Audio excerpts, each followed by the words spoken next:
Mesdames et messieurs, bonjour et soyez les bienvenus dans cette nouvelle édition de votre journal de 15 heures dont elles sont les principaux titres. Tenue d'une rencontre officielle pour renforcer le rôle des collectivités locales au Kempinski Palace Hotel. Également dans l'actualité internationale, l'ONU souhaite déployer une force conjointe pour substituer aux groupes armés à Tripoli. Voilà pour le sommaire. Merci de nous rejoindre sur Télé Djibouti. Le Kempinski Palace Hotel a abrité ce matin une réunion de travail pour renforcer le rôle des collectivités locales et leur donner plus d'autonomie et de moyens. La cérémonie a été placée sous les auspices du Premier ministre Abdelkader Kamil Mohamed en présence du ministre de la décentralisation Hamadou Mohamed Aramis et de Madame Fatouma Awali Ousmane, maire de la ville. La rencontre a regroupé l'ensemble des élus communaux et régionaux, des travaux de réflexion destinés à renforcer les capacités des différents acteurs et éviter une force de concentration des pouvoirs décisionnaires doivent se poursuivre. À son arrivée, le Premier ministre a été accueilli par le ministre de la décentralisation et le ministre de l'Intérieur. La rencontre a vu la participation de plusieurs ministres, dont le ministre de l'Intérieur Hassan Omar Mohamed, le ministre de l'Habitat Moussa Mohamed, de Mme Moumina Ahmed Hassan, ministre de la Femme et de la Famille, de la secrétaire d'État aux Affaires sociales Mouna Ousmane Adan et l'ambassadeur de Djibouti, de l'Union européenne à Djibouti.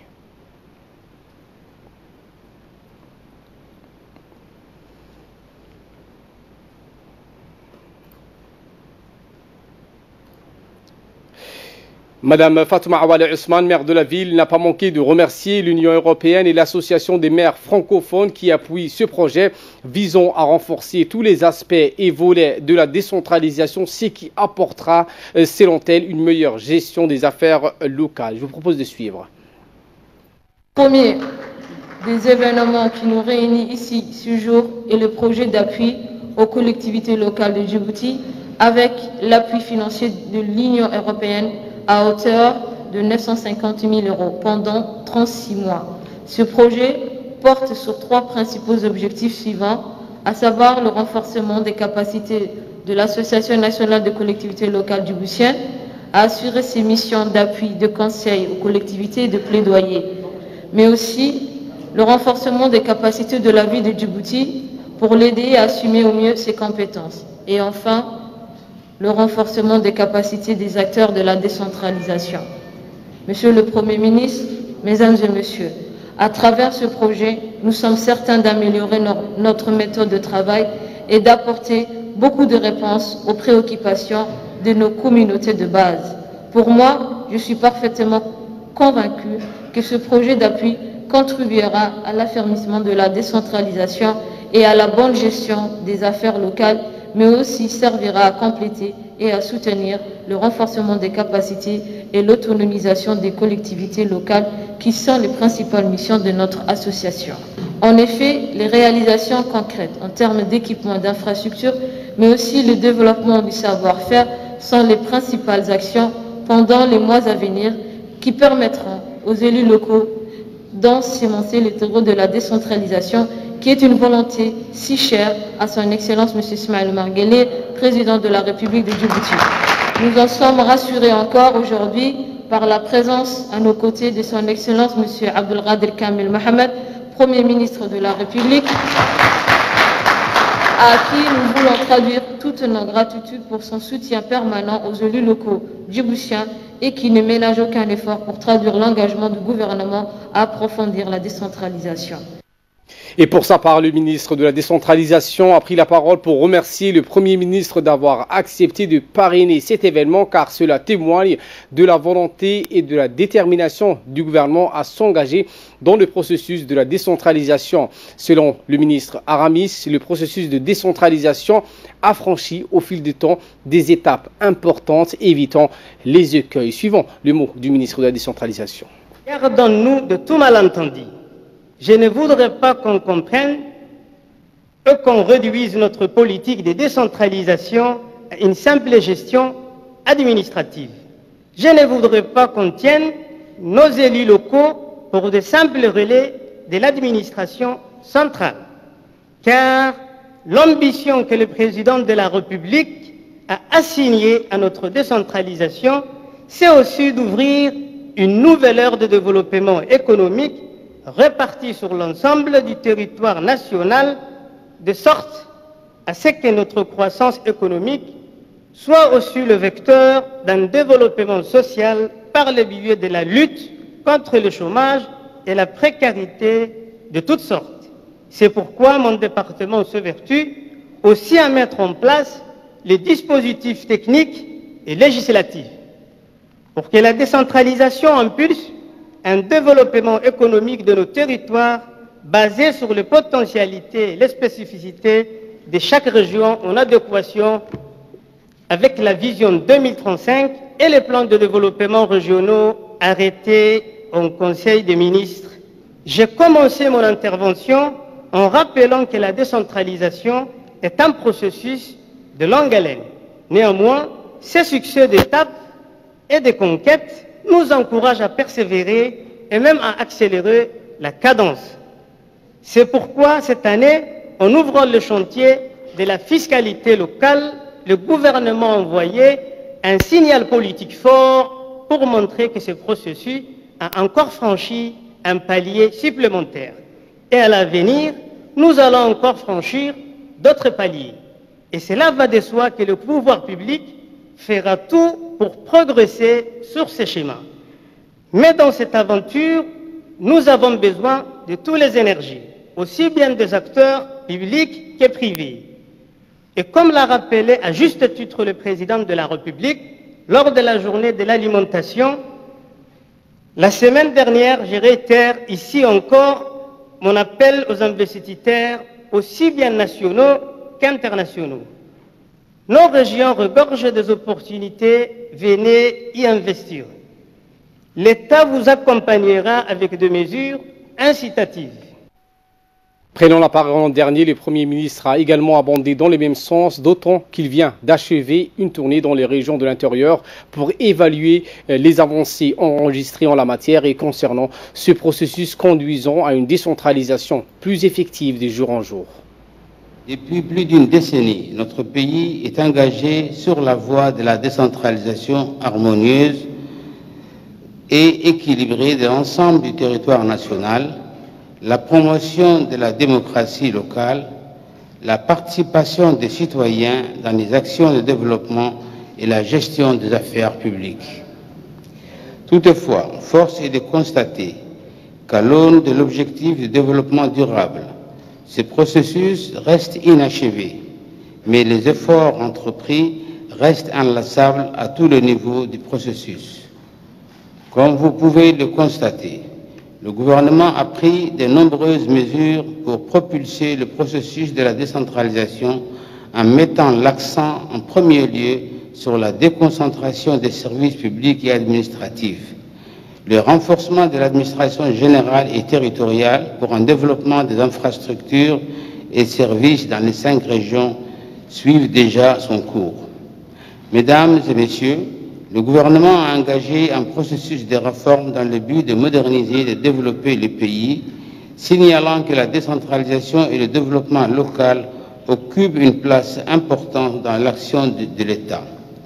Appuyé par la stratégie nationale de la déconcentration fixée par un plan triennal, le degré de transfert de compétences donne des résultats rassurants, mais nous devons encore doubler nos efforts.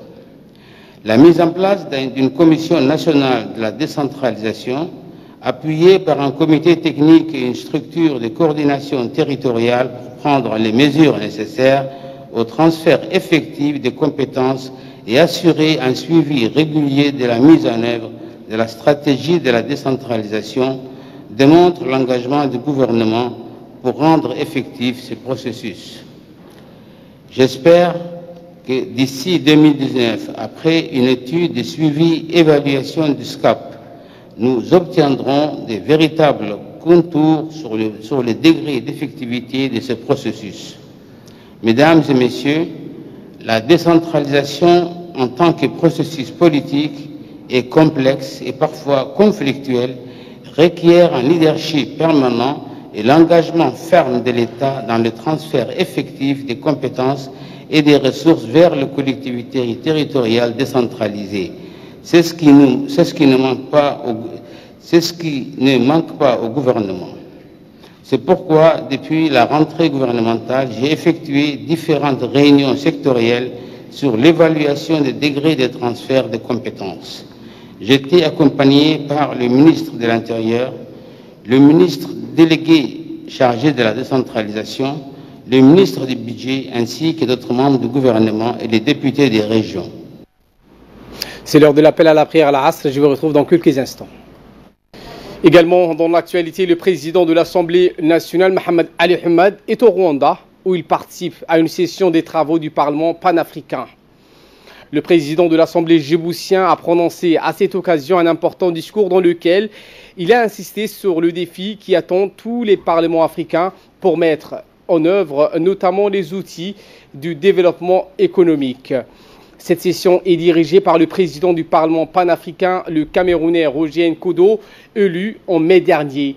Le président rwandais Paul Kagame a honoré de sa présence l'ouverture de cette session parlementaire. Le président rwandais est également le président en exercice de l'Union africaine. Il a indiqué en début de son mandat vouloir apporter d'importantes réformes au sein de l'Union africaine.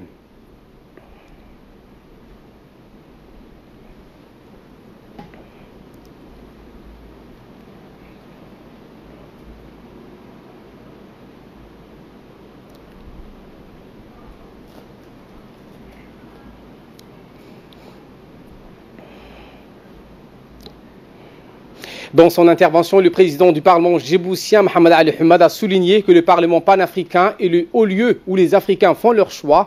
C'est l'emblème de notre solidarité agissante, a-t-il indiqué, la maison commune où nous partageons des valeurs collectives que nous chérissons, a-t-il conclu ses propos. Je vous propose de les suivre. Et le haut lieu où nous faisons conjointement nos choix. C'est l'emblème de notre solidarité agissante. C'est la maison commune où nous partageons des valeurs collectives. C'est le rempart où nous abritons les valeurs cardinales que nous chérissons. Dans cette arène, nous conjuguons nos efforts et menons de front la lutte pour promouvoir et défendre des principes qui nous sont chers, comme le droit de l'homme et la démocratie en Afrique. Ici, au pays des mille collines, fierté de l'Afrique contemporaine, nous sommes ensemble pour encourager la bonne gouvernance, la transparence et la responsabilité dans les États membres. Sous ces toits communs, nous promouvons la paix, la sécurité et la stabilité. Dans cette belle enceinte, nous militons pour accélérer l'intégration du continent africain à travers l'Union africaine. Monsieur le Président, mes chers confrères, main dans la main avec nos peuples, nous devons créer les conditions d'un avenir plus prospère pour le peuple africain. Le Parlement panafricain doit être le catalyseur du redressement économique et l'autosuffisance collective de notre continent. Retour à Djibouti avec l'inauguration d'une unité de production d'oxygène. Le Premier ministre Abdelkader Kamil Mohamed a par ailleurs inauguré ce matin une nouvelle unité de production d'oxygène à l'hôpital général Pelletier. La cérémonie d'inauguration a eu lieu en présence du ministre de la Santé, Dr Jamal Moukiye, du directeur de l'hôpital général Pelletier, Hussein Mohamed Hussein, et du staff médical de l'hôpital Pelletier.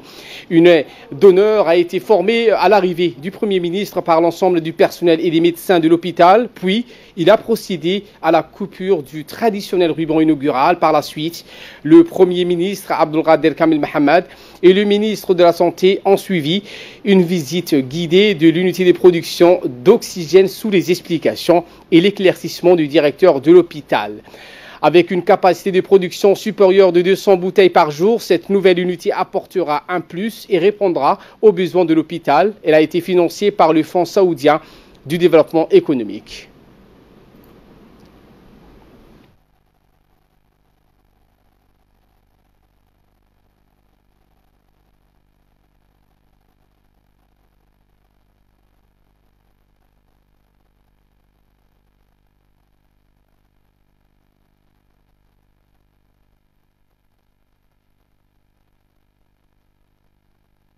l'indépendance d'avoir une unité de production d'oxygène, c'est quelque chose de très important. Quelque chose de très important sur le plan de la santé en général, mais en particulier voilà, pour nous chirurgiens qui avons beaucoup besoin de l'oxygène au bloc ou en réanimation. Donc c'est un apport très considérable. Donc le fait d'avoir sur place la production d'oxygène, voilà, c'est un pas très important dans la prise en charge correcte des patients djiboutiens. Donc je félicite toute l'équipe du ministère de la Santé et aussi de l'hôpital général Pelletier.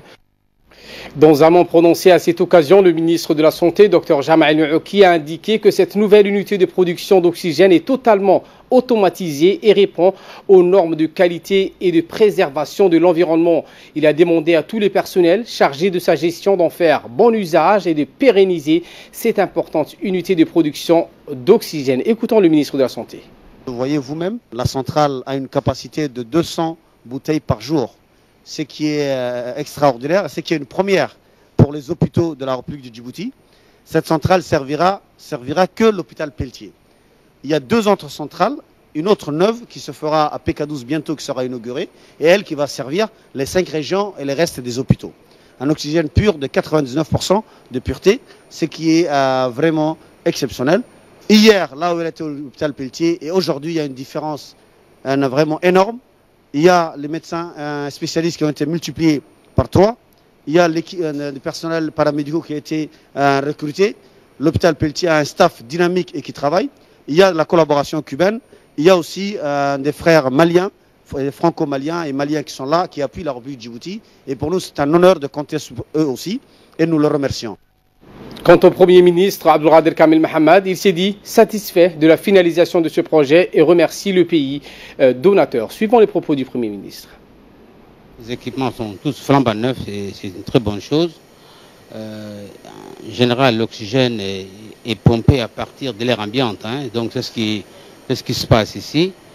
Effectivement, il y a l'eau aussi qui est pompée en même temps que l'humidité, mais il y a des appareils pour extraire l'humidité de l'oxygène. Donc, même s'il n'y a pas de risque zéro, c'est quand même, c'est pas, disons, très bien d'installer les équipements d'oxygène parce qu'il y a de l'azote aussi à côté. Ce sont des produits inflammables. Le ministre des Affaires musulmanes, de la Culture et des Biens Waqf, Moumin Hassan Barré, a reçu ce matin le directeur général de l'Agence nationale des handicapés, M. Douali Saïd Mahmoud. Au cours de la rencontre qui a vu la présence du directeur général du Douane et des Biens Waqf, El Minour Jama, le ministre Moumin Hassan Barré et M. Douali Saïd Mahmoud ont discuté des droits des personnes à besoins spécifiques, notamment en matière de facilitation d'accès dans les mosquées. Le directeur général de l'Agence nationale des personnes handicapées a souligné la nécessité de prévoir dans les mosquées des installations techniques susceptibles d'offrir aux personnes handicapées des facilités dans les espaces d'ablution, des vestiaires. Le ministre des Affaires musulmanes, de la Culture et des Biens Waqf, Moumin Hassan Barré, a recueilli favorablement cette proposition de M. Douali Saïd Mahmoud, saluant au passage les nobles missions de l'Agence nationale des personnes à besoins spécifiques.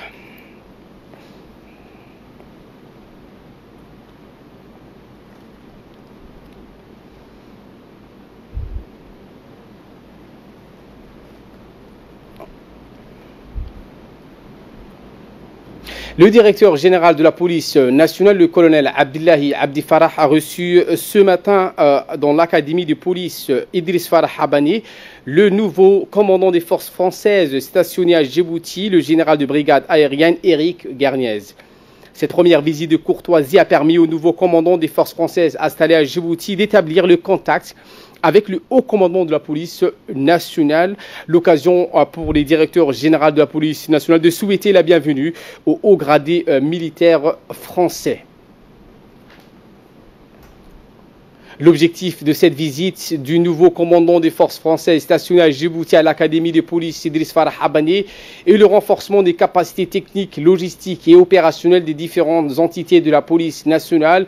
Au cours de la réunion, les deux parties ont discuté des relations distinguées entre la police nationale d'un côté et les forces françaises stationnées de l'autre. Le but de la visite était de renforcer les relations existantes déjà entre les deux institutions et d'échanger ainsi les expériences.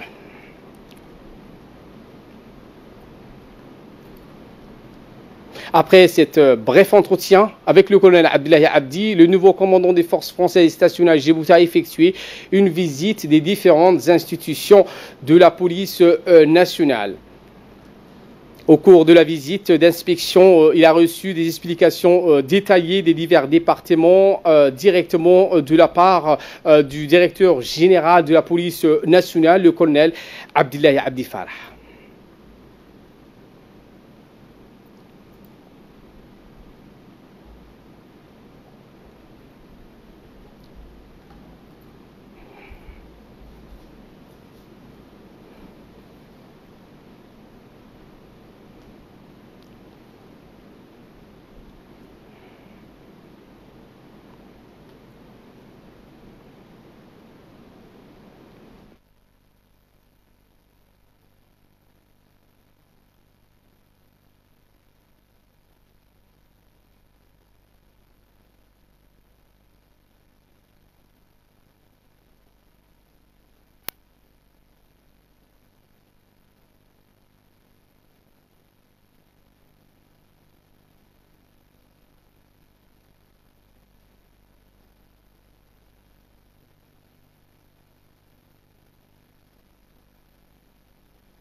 Dans une interview accordée à cette occasion, le haut commandant militaire des forces françaises stationné à Djibouti a indiqué sa satisfaction et l'accueil chaleureux et l'hospitalité qui lui a été réservée à lui et à sa délégation. D'abord, remercier chaleureusement le directeur de la police nationale pour son accueil, qui a été très chaleureux, très remarquable. Il nous a ouvert toutes les portes. Et je voudrais souligner tout d'abord, j'ai vu ici une école et des forces de police vraiment extrêmement professionnels, qui sont toujours en plein développement, qui continuent à progresser, à développer leurs capacités.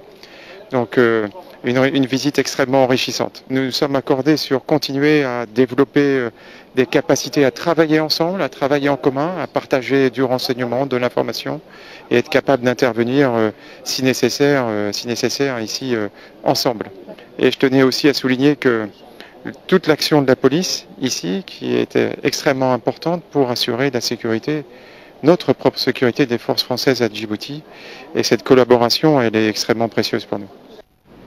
À Tadjoura, une cérémonie de remise des médailles s'est déroulée au sein du poste de commandant le 23 octobre dernier. Au cours de cette cérémonie, 3 employés de la société Abou Maska qui avaient réalisé en 2016 des travaux du forage dans la localité de Margoïta ont pris part à la cérémonie le préfet, le directeur de la société ainsi que les autorités militaires et civiles.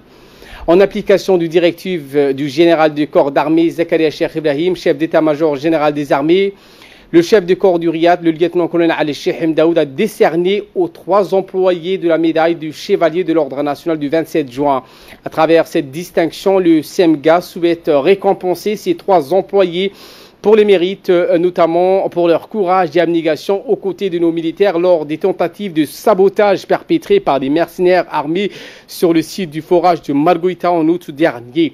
Par ailleurs, le SEMGA a adressé ses vives félicitations aux 3 employés de cette société profitant de l'opportunité qui lui a été offerte par le lieutenant-colonel Ali Cheikh Daoud. Le directeur général de la DZ, Ali Sultan, a procédé hier matin au Palais du Peuple à l'ouverture de l'atelier de présentation sur la validation du rapport du diagnostic du système statistique national de la préparation du plan d'action de la 2e stratégie nationale du développement de la statistique, la SNDS. Dans son mot introductif, le directeur de la DICED a rappelé que l'adoption par le gouvernement djiboutien de ce texte créant l'Institut national de la statistique de Djibouti le 25 septembre 2018 est la concrétisation d'un des objectifs affichés par la vision. Cet atelier fait suite à celui organisé en juin 2018 et qui a été consacré à la présentation et à la validation du premier rapport des statistiques. Et de là, nous passons aux nouvelles à travers le monde avec Hussein Aoulet. Bonjour, Hussein, pardon. Bonjour Ali. Et nous entamons avec la Libye qui fait face aux violences et à la multiplication du combat entre factions rivales d'un côté. L'ONU propose donc des déploiements d'une force conjointe. Oui, donc effectivement, Ali, le directeur de la mission d'appui des Nations Unies au Libye, donc Qassam Salman, a confirmé que la mission projetait de remplacer les groupes armés de Tripoli, la capitale libyenne, par une force conjointe. Salman donc a tenu ses propos au cours d'une rencontre avec le commandant militaire et chef d'opération de la ville de Misrata, donc à quelques 250 km à l'est de Tripoli. Au mois d'août, Tripoli a été le théâtre des violents affrontements entre les forces alliées au gouvernement et divers autres groupes armés. Les combats ont fait des centaines de morts avant que le ministre de l'Intérieur n'annonce un accord de cessez-le-feu mettant fin à la violence entre les factions rivales. L'accord donc exige notamment des parties en conflit qui ne s'attaquent pas aux propriétés donc privées ou publiques et qu'elles s'abstiennent donc d'appeler à la violence. Et nous terminons avec cette rencontre entre le président Donald Trump et Vladimir Poutine qui aura lieu à Paris le 11 novembre prochain, des anniversaires des centenaires de la Première Guerre mondiale, la Grande Guerre de 14-18. Effectivement, donc les deux dirigeants s'y rendront donc à Paris le 11 novembre donc, pour prendre part aux commémorations de la fin de la Première Guerre mondiale pour lesquelles sont attendus plus de 60 chefs d'État et de gouvernement. Donald Trump et Vladimir Poutine s'étaient rencontrés pour le premier sommet bilatéral à Helsinki en juillet. À son issue, le président américain avait été très critiqué dans son pays pour s'être donc montré très conciliant avec son homologue russe. Et donc Jean Bolton était à Moscou pour y rencontrer plusieurs hauts responsables donc russes ainsi que le président Poutine. Sa visite donc intervient après l'annonce par Donald Trump d'un retrait prochain donc des États-Unis du traité sur les armes nucléaires des portées intermédiaires conclu avec l'URSS pendant la guerre froide. Merci Hussein Aoulet pour ces éclairages et merci à vous de nous avoir suivis. Très bon suivi du programme sur Télé Djibouti.